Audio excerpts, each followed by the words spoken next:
이재명 대표에 대한 1심 재판부의 판결은 누가 봐도 명백한 사법살인이었습니다. 그만큼 상식적이지 않은 판결이었기 때문입니다. 떨어진 대선 후보에 대한 징역형을 어떤 국민이 납득하겠습니까? 오죽하면 서울법대 나온 판사가 맞냐고들 하겠습니까? 오판의 충격보다 더 큰 정권교체 민의가 단단해질 것입니다. 이재명 대표 관련한 민주당 등의 판사 겁박 등에 대한 당의 대응은 아주 단호하고 강력하게 이루어질 겁니다. 위증교사라는 건 대표적인 사법 방해 범죄인데 그 선고를 앞두고 더 극단적으로 몰려다니면서 판사 겁박이라는 사법 방해를 하는 것은 중형을 받겠다는 자해행위에 가깝다라는 말씀을 드립니다. 지난주에 있었던 이재명 대표의 여러 가지 재판 중에 한 가지, 가장 먼저 1심 선고 결과가 나왔습니다. 바로 선거법 위반 혐의 재판인데요. 선고 결과 나왔죠. 중형이 나왔습니다. 이에 대해서 오늘요, 민주당에서는요, 재판부 또는 판사를 향한 비판이 굉장히 거셌습니다. 반면에 국민의힘에서는 자꾸 판사 얘기하는데 왜 그러시는 거예요? 앞으로 재판 계속 남았는데 왜 이러는 겁니까? 이런 반응이 서로 맞서는 상황이었습니다. 오늘 민주당 내에서 나왔던 내용들 정리 좀 해볼까요? 바로 이런 모습들이었습니다. 여기 보면요, 박찬대 원내대표 지도부 차원에서부터 이렇게 나온 거죠. 사법부 역사에 남을 최악의 판결이다. 그러니까 재판부를 향해서 최악의 판결 그쪽에서 한 거예요. 이렇게 비판을 합니다. 그리고요, 김민석 최고위원의 경우는요, 오죽하면 서울법대 나온 판사가 맞냐고들 하나. 가만히 생각해보면 굉장히 거친 표현일 수도 있어요. 그리고요, 전현희 의원은 11월 15일 1심 선고 나온 날이에요. 대한민국 사법정의 죽은 날. 그럼 사법부는 어떻게 되는 거죠? 저 표현대로라면.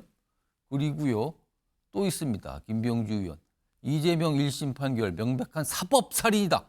사법살인은 과거의 독재 정권 시절에 막 나왔던 이런 표현인데 지금 이런 걸 쓰고 있습니다. 이런 표현들을요.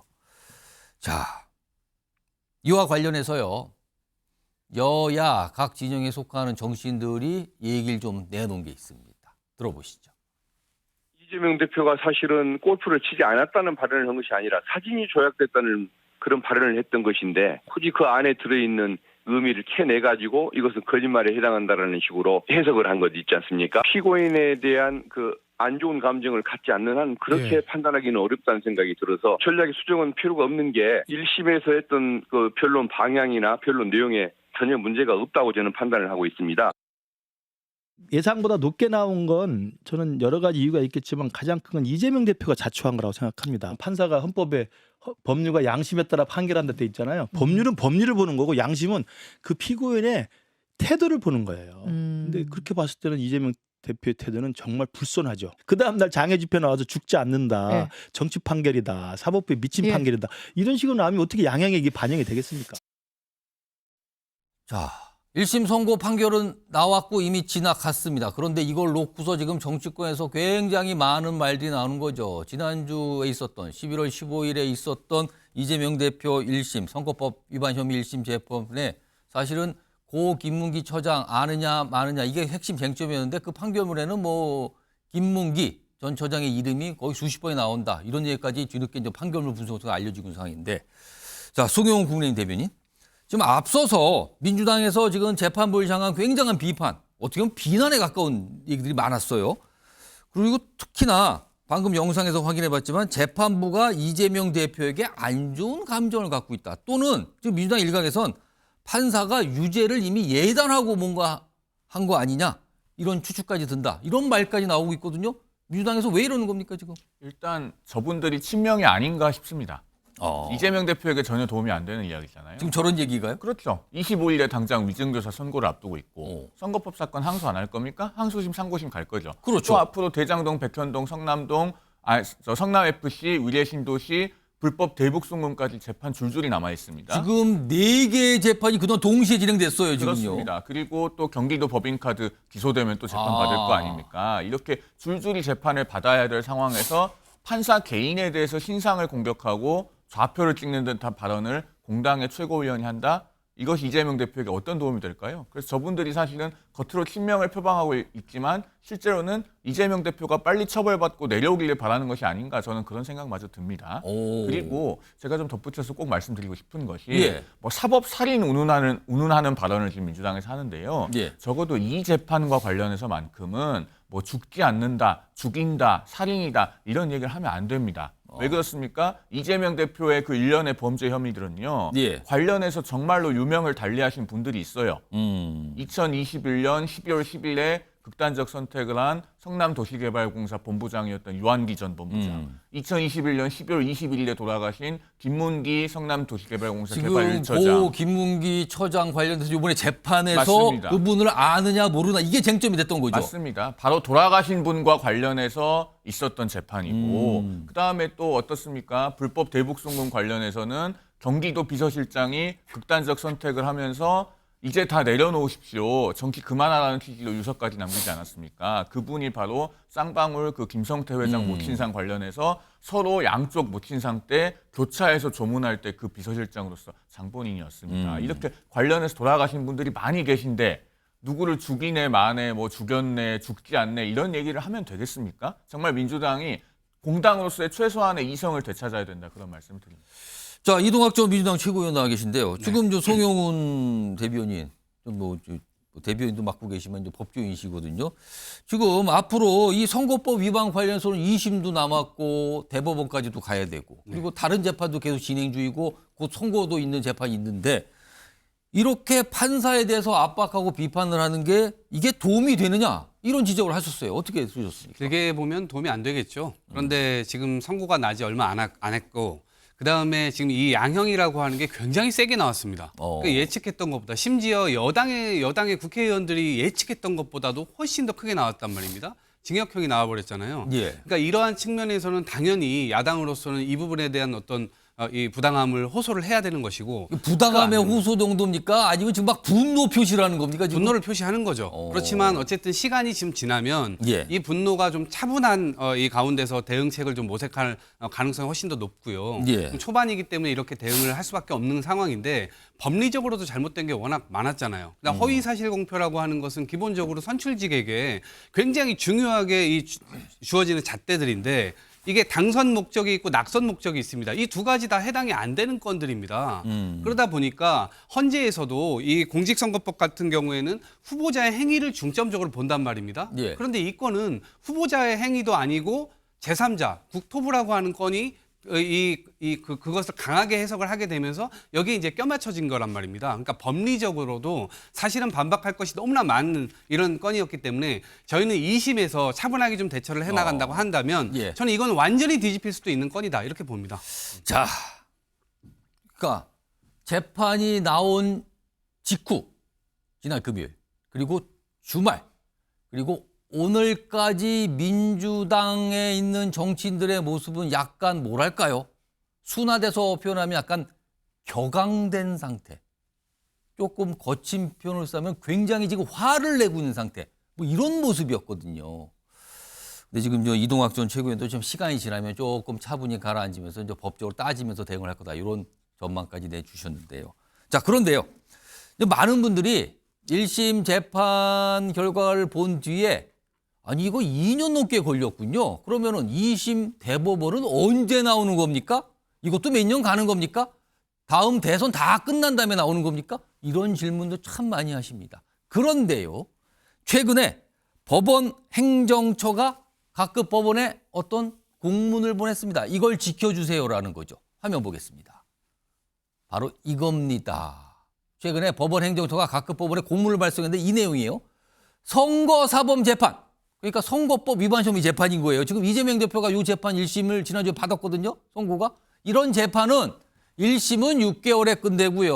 2심은 3개월, 3심, 대법원은 3개월 내에 마치도록 한 공직선거법 규정 이거 준수해야 됩니다. 이른바 633 규정인 겁니다. 자, 그런데 일단 1심 6개월 이거는 어긋났죠 벌써? 2년 넘어갔으니까요. 그럼 나머지 2심과 3심 어떻게 되냐는 거죠. 법원에서 행정처에서는 이거 각각 3개월 안에 다 끝내세요. 이겁니다. 이렇게 얘기를 했어요. 다음 하나 더 보겠습니다. 그러면 이 원칙이 적용되면 어떻게 될까요? 일단 1심은 워낙 오래 걸렸어요. 지나갔습니다. 자, 그러면 지난 15일에 1심이 나왔죠? 그럼 2심까지 3개월 감안합니다. 그리고 다시 2심에서 최종심 대법원 판결까지 3개월 감안합니다. 그럼 아무리 늦어도 내년 상반기가 끝나기 전에는 최종 판결이 나온다는 거예요. 이 규정을 따른다면 633 원칙에 따른다면. 송영훈 변호사, 송영훈 대변인. 상반기에 나올까요? 충분히 가능하죠. 가능합니까? 이재명 대표는 이미 저 633 원칙의 위력을 몸소 체험을 해봤습니다. 경기도지사 그 허위사실 공표 사건 때 이미 체험을 해봤거든요. 예. 그때 2018년 6월 13일에 전국 동시지방선거가 있었고 이재명 대표가 그 선거에서 경기도지사로 당선이 됩니다. 기소가 언제 되냐면 2018년 12월 12일에 됐어요. 예. 당시에 1심에서 633 원칙을 지켜서 2019년 5월 16일, 그러니까 6개월이 안 지나서 판결이 나옵니다. 그러고서 항소심에 갔는데 2019년 5월 27일에 사건이 올라가서 2019년 9월 6일에 항소심 판결이 선고가 돼요. 석 달하고 딱 열흘 걸렸습니다. 대략 석 달 정도 걸린 거네요. 102일 만에 항소심 판결이 나왔거든요. 그리고 그 사건의 크기가 지금 이재명 대표가 현재 받고 있는 이 선거법 재판과 비교해서 결코 작지가 않습니다. 예. 당시에 사건이 4덩어리였어요. 그러니까 친형 강제 입원, 예. 그다음에 검사 사측 누명을 썼다. 그다음에 대장동 공익환수, 그다음에 친형 강제 입원은 그 직권남용 권리행사 방해 혐의로도 같이 기소가 돼서 총 4덩어리였는데도 1심이 6개월 안에 끝났고 2심은 석 달 열흘 만에 끝났습니다. 석 달 조금 지났고. 증인의 숫자도 이번과 비교해서 결코 적지 않아요. 예. 이번 사건이 증인이 한 50명 되는데 그때도 증인이 55명이었고요. 공판 기일을 20번 했습니다. 예. 1심에서. 그랬는데도 항소심이 102일 만에 끝났습니다. 이런 것을 다른 사람도 아닌 이재명 대표 본인이 직접 겪어봤기 때문에 예. 지금 굉장히 두려운 상태에 있을 것이고 민주당 정치인들도 지금 이걸 알고 있습니다. 즉 민주당이 이재명 대표와 함께할 수 있는 시간은 이제 앞으로 길어야 6개월인 겁니다. 지금 634 원칙을 지켜라라고 최근에 법원 행처가 법원의 지시, 뭐 공문이 지시까지는 아니지만 공문을 보내서 이걸 따르라고 얘기를 한 거예요. 자, 그렇게 따지면 내년 상반기 안에는 최종적으로 확정 판결이 나올 거다. 이렇게 예상이 되는 건데 이동학 전 최고요. 네. 근데 민주당 입장에서는 가능한 재판을 길게 가져가고 싶은 게 솔직한 심정입니까 지금요? 가능한 오래오래? 뭐 오래오래는 아니지만 예. 규정은 지키라고 있는 거죠. 예. 근데 처음부터 지금 규정이 안 지켜졌잖아요. 일단 6개월 그 자체가 처음에 네. 1심 6개월에 끝나는 자체가 안 지켜졌어요. 지금. 그렇죠. 왜 그러냐면 이게 선출직이기 때문에 임기가 다 지나간 다음에 판결해봐야 무슨 의미가 있겠습니까? 이게 당선 무효용을 받아도 이미 임기 다 해버렸는데. 예. 그러니까 법치지라고 하는 것이 기본적으로 있는데 기본적으로 법원에서 이런 것들을 잘 안 지키고 예. 그다음에 이건 윤석열 정부 들어와가지고 권익이라는 것도 있잖아요. 그게 뭐냐면 무슨 사건이 접수가 되면 90일 이내에 다 판단을 하게 돼 있습니다. 원래 60일 이내에 판단해야 되고 한 달 정도 연장할 수 있는 것인데 지금 김건희 여사 명품백 받은 이런 것들은 120일 넘어서도 지금 나온단 말이에요. 그러니까 이미 국가기관들이 여러 가지로 지금 법을 안 지키고 있는 상황들이 많고 이런 상황인데 이거를 오히려 정치적으로 지금 악용을 하고 있는 겁니다. 그렇기 때문에 저는 이 부분에 있어서는 당연히 634 원칙은 지켜져야 된다 보지만 지금 관련돼서 검찰이 수사에 넣어놓은 여러 가지 자료들 이런 것들 검토하느라고 시간이 정말 없다는 거예요. 이런 측면이 좀 고려된다고 한다면 뭐 저거는 이제 규정인데 법원에서 이야기하는 바대로 이미 기존에 어떤 어겼던 측면들이 있기 때문에 예. 634 원칙은 지켜지지 않을 가능성도 크지 않을까 생각합니다. 제가 한 말씀만 예, 송영훈 대표. 드릴까요? 지금 이재명 대표의 선거법 사건은요. 1심을 799일 그러니까 800일이나 했잖아요. 그동안에 공판기일 27번, 공판준비기일 4번, 선고기일 1번 해서 무려 32번의 기일을 800일 동안 한 겁니다. 그러면은 이재명 대표와 이재명 대표의 변호인이 사건 기록을 뭘 더 검토할 게 얼마나 더 남았겠습니까? 그리고 재판이 왜 이렇게 오래 걸렸냐면요. 1심에서 공판기일 변경이 9번. 제가 시각 변경된 건 빼고 날짜 변경된 예. 것만 말씀드린 겁니다. 피고인 변호인 쪽에서 요청해서 공판기일 변경이 9번, 그다음에 이재명 대표가 못하겠다고 해서 연기로 처리된 게 1번. 그렇게 해서 10번이나 사실상 변경이 돼서 기연이 되어 왔다. 제가 그 말씀도 아울러 드리겠습니다. 자, 내년 상반기 중에 과연 대법원 확정 판결까지 나올 것인가? 그리고 2심과 대법원은 과연 어떤 판결을 할 것인가? 1심에 이 징역형이 나온 게 유지가 될 것이냐 아니냐? 이런 게 다 관심사로 지금 떠오른 상황입니다.